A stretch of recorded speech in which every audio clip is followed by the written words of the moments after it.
They always say someone died and their secret was buried with them. Today I want to tell you that this rule isn't always true.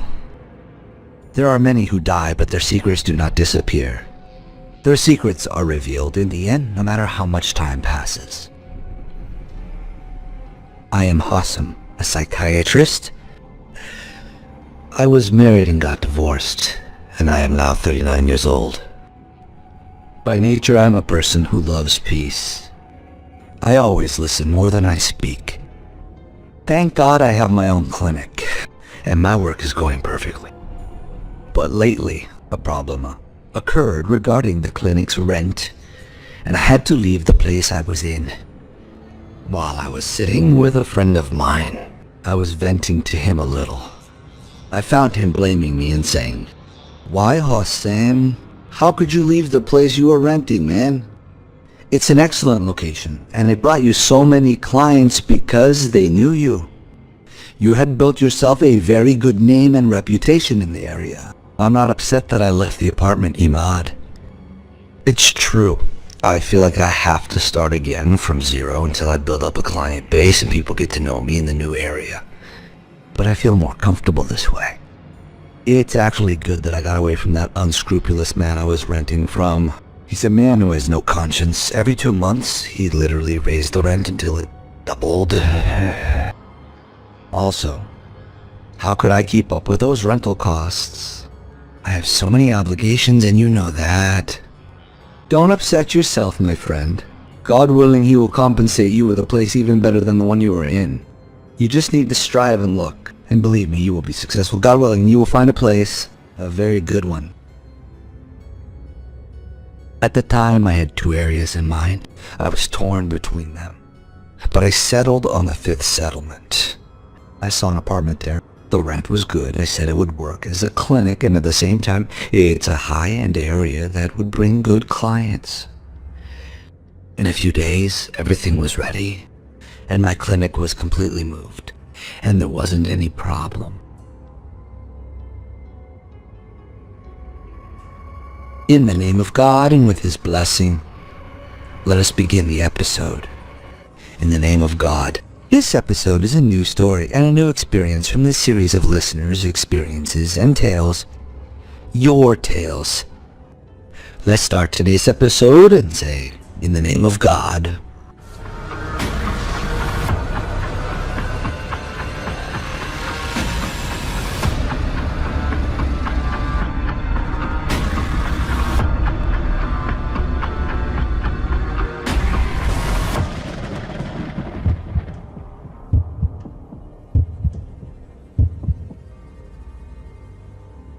After 2 weeks of working at the clinic, I was very happy.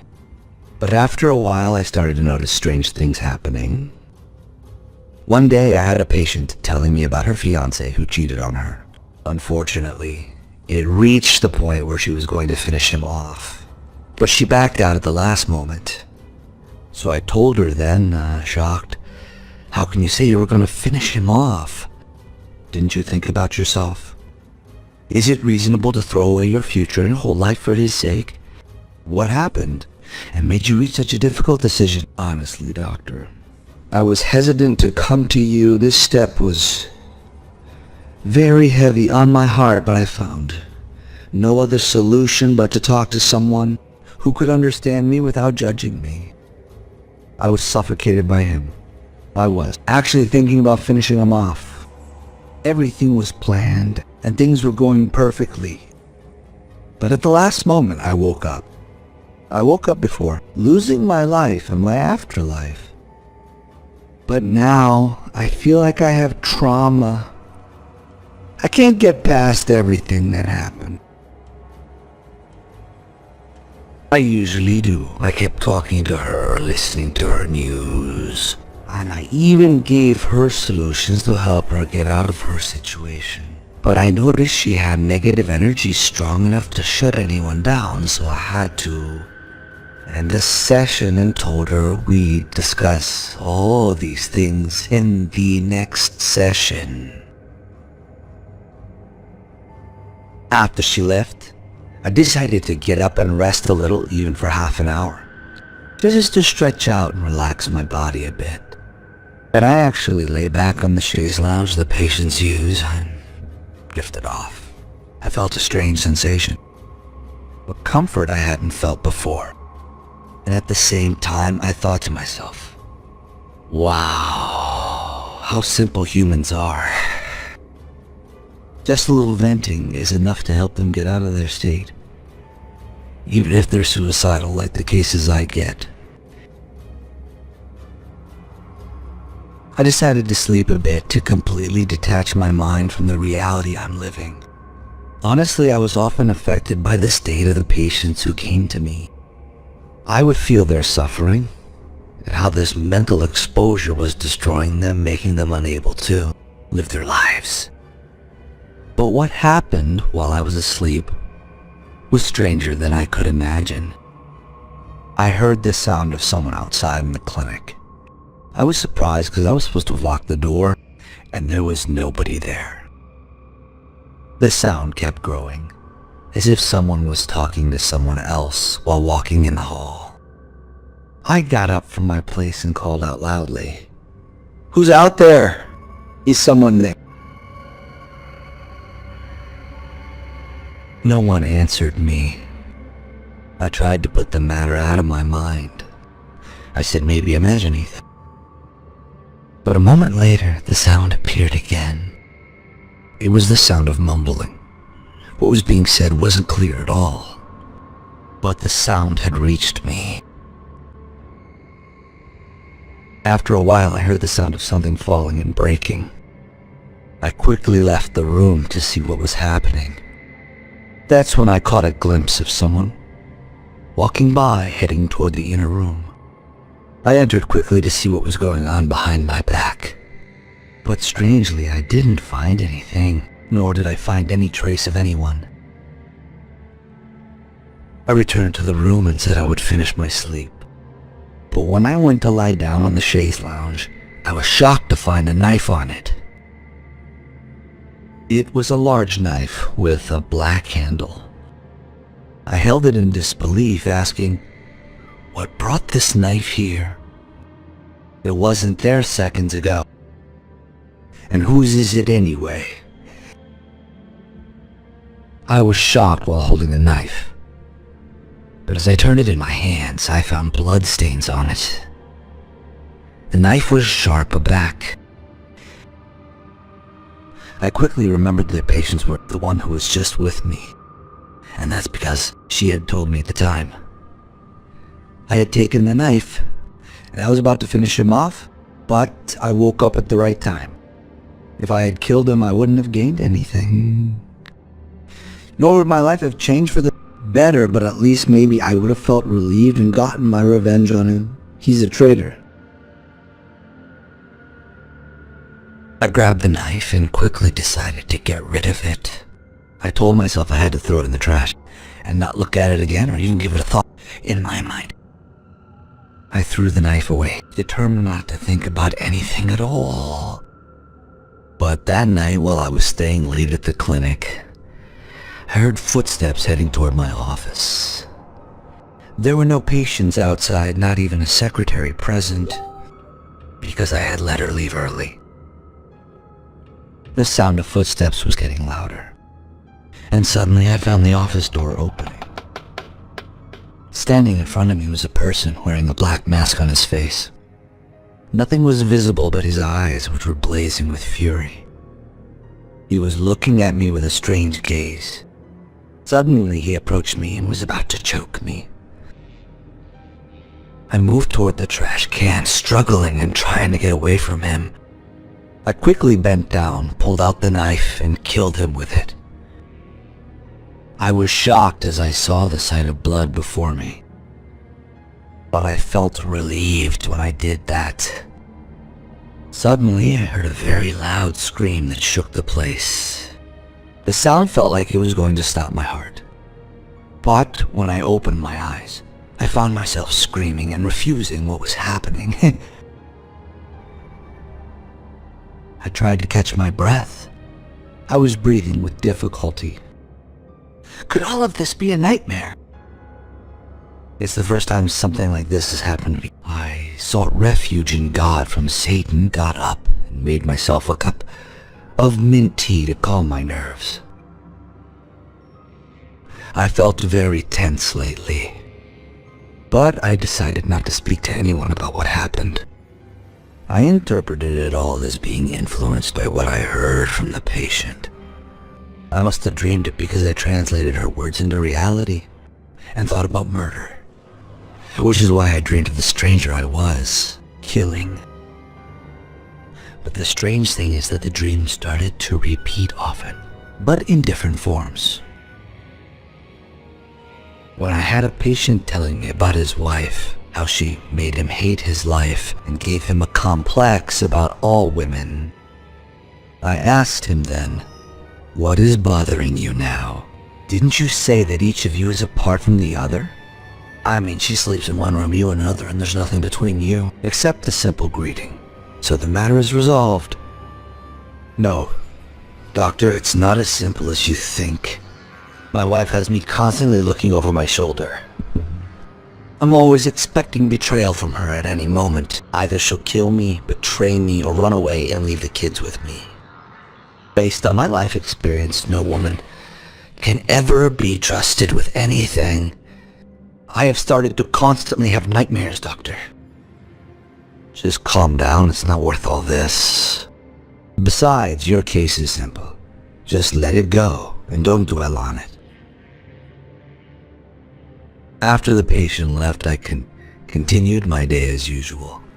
I spoke with every patient about their condition and prescribed the appropriate treatment. I also determined the number of sessions and their times based on the patient's schedule, their work, and the rest of their life.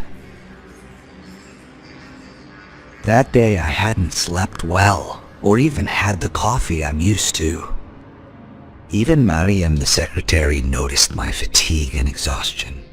She told me then, "If you would like to rest a bit, doctor, and cancel the appointments, that would be fine, because you look tired and dizzy. I have been observing your state for a while, but I thought maybe it was just a passing moment that would go away. But that's not right, doctor." "No, not at all. There's nothing wrong, Mariam. I am fine and perfectly okay. I just have a bit of a headache, only because I didn't have my coffee. But I am not suffering from anything at all. If you wouldn't mind, could I ask you to make me a nice cup of coffee just to clear my head, please?" Mariam made me the coffee and I drank it, thinking I could continue the rest of the day, but what happened was that I don't remember anything. That happened after I drank it. Suddenly I found myself closing the clinic, and at that moment I found the elevator broken. So I decided to take the stairs. But when I reached the 6th floor, I saw the elevator light on at the 9th floor. So I called it. I waited until it came down, then I got in. And with my entry, I pressed the ground floor button. But what happened was the opposite. I found the elevator going up with me. So I said at the time, "What is this nonsense?" I pressed the ground floor. How could it take me to the 11th floor? Maybe someone pulled it up before I pressed anything or what. But the strange thing is that when I went up to the 11th floor, the elevator broke down. I didn't understand what was happening, but the elevator light kept flickering on and off by itself. Even the mirror behind me, I felt like it was moving. Its movement was strange and incomprehensible. It's supposed to be attached to the elevator wall, so how could it move? And why did I see my reflection shaking like that? I took out my phone to turn on the flashlight to see how to deal with this. And I really did turn the flashlight on, but there was absolutely no signal on the phone. I couldn't call anyone to get me out of this situation. The elevator suddenly dropped with me without me pressing anything, and I found its door open by itself on the floor where my clinic was. I got out and stood in front of the clinic door. I was scared of what happened in the elevator, so I decided to go down on foot, better than whatever might happen to me if I stayed in it. But the strange thing is that as I passed by the door, I heard a sound inside the clinic. It was the sound of a woman screaming, as if someone was running and someone was chasing them. At that moment, my thinking froze and my brain stalled. But I acted quickly and took the keys out of my pocket. And when I opened the clinic, all the lights were off just as I had left them. All the lights were off except for the light in the room that had the balcony overlooking the street. I was surprised as I hadn't entered that room at all today. So I thought I would go in to turn off the light and leave. But what shocked me was that I found the balcony door of that room open. Not only that, even the closet door in the room was also open. At that moment, I felt that I wasn't alone in the place, and slowly I moved and entered the balcony to see if there was anyone in it or not. And upon entering the balcony, I was shocked. I found a water bottle on the balcony, and next to it was a hair tie. The water was rippling inside the bottle, as if someone had just let go of it, right out of their hand. I looked out from the balcony, but I didn't find anything unusual. I was surprised and shocked by all of this, but I didn't react. All I did was close the balcony, and I entered the clinic feeling confused. I turned off the room light after locking the cupboard. When I was sure everything was fine and went to leave the apartment, I was shocked that the clinic keys weren't with me. I kept searching for them in the room, in the balcony, everywhere, but they had vanished into thin air. Right then, I quickly called my friend and told him everything that happened. I said to him, feeling oppressed, "You mad? I'm gonna go crazy. I don't understand what is happening to me." The keys were still in my hands. I just stepped onto the balcony to close it, and when I was leaving and locking the apartment door, the keys were gone. Where could they have possibly gone? Calm down, Hossam. Just calm down and think slowly so you can find them. You're just stressed because your nerves are a bit frayed these days. But believe me, if you look carefully, you'll find the keys here or there. Maybe you left them on a chair or a sofa or something. No, Imad. I searched everywhere in the apartment, but there's no trace of them. And that's not to mention what happened to me on the balcony just a while ago. Can you explain to me what is happening to me? He was silent for a few seconds, as if he were thinking about something. And then he said, "Why don't you check the elevator? Why, maybe your keys fell there or something. Check, you might find them." Are you determined to get me annoyed, Imad, or what? How am I supposed to look for the keys in the elevator, man? I got out of it and opened the apartment, and I walked in with them in my hands. How would they have ended up in the elevator? Did they walk on their own or what? Oh, you're right, that slipped my mind. Honestly, I don't know, Hossam, what could be happening. And frankly, I am surprised by everything that is happening to you. You say you walked in with the keys in your hand. So what could have happened? And who, for example, could have hidden them like that? Are you making matters worse, Imad? I don't know.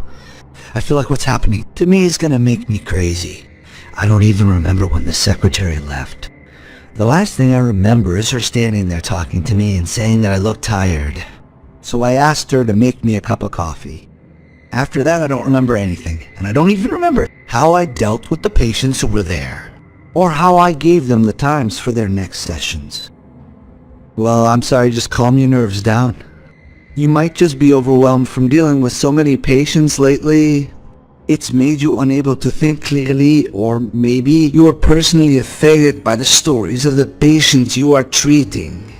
May God help you hearing so many stories from different patients in one single day. So maybe it's putting some pressure on you.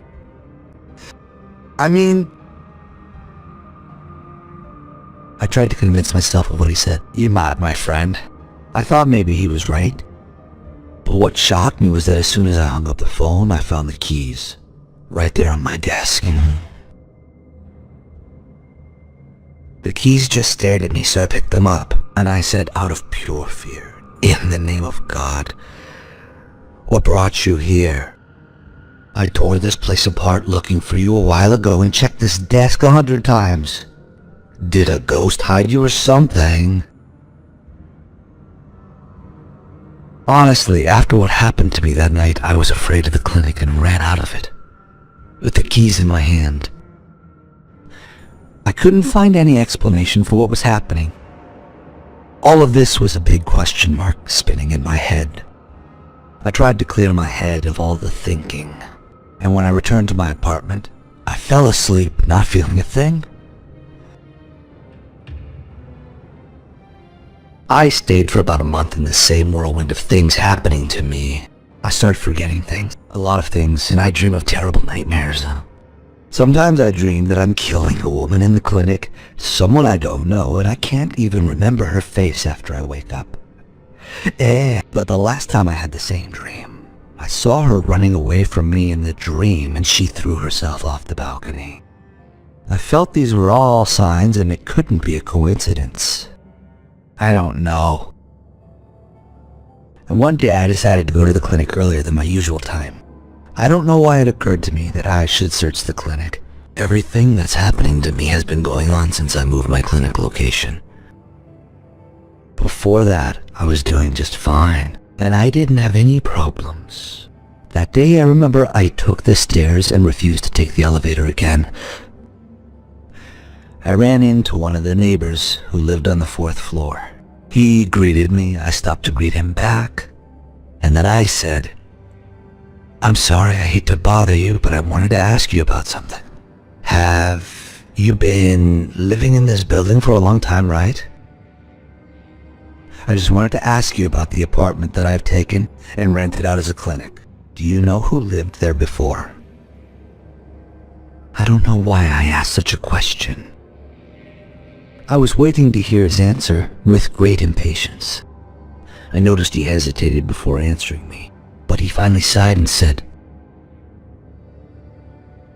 "Look, doctor, I'll tell you only what I know, and act as if you never heard anything from me. This apartment used to have 2 girlfriends living together. They were from out of town, staying here to study. What we heard later was that they got into an argument, and a big problem happened, and one of them finished off the other. We didn't know any details. The case was closed a long time ago, and the girl who killed her friend got her punishment. But the conversation stopped after that, and no one said anything else." I was shocked by what I heard. And when I confronted the apartment owner with this, and he realized I knew everything, he said to me at the time, "Well, and what is your problem, doctor? It's normal. The subject is old and closed. Even the apartment itself remained closed for a while after what happened, until things eventually returned to how they were before. And anyway, who told you this stuff in the first place? It doesn't matter who told me, but I truly cannot continue working in this clinic here. Even though I'll struggle until I find another place, move my things, and settle in, it's no problem. I am unable to live my life normally. Every day I have nightmares that I thought came from the mental illnesses I see daily. But this matter turned out to have a completely different dimension. I decided to leave the clinic in this place entirely, because it was giving me terrible negative energy.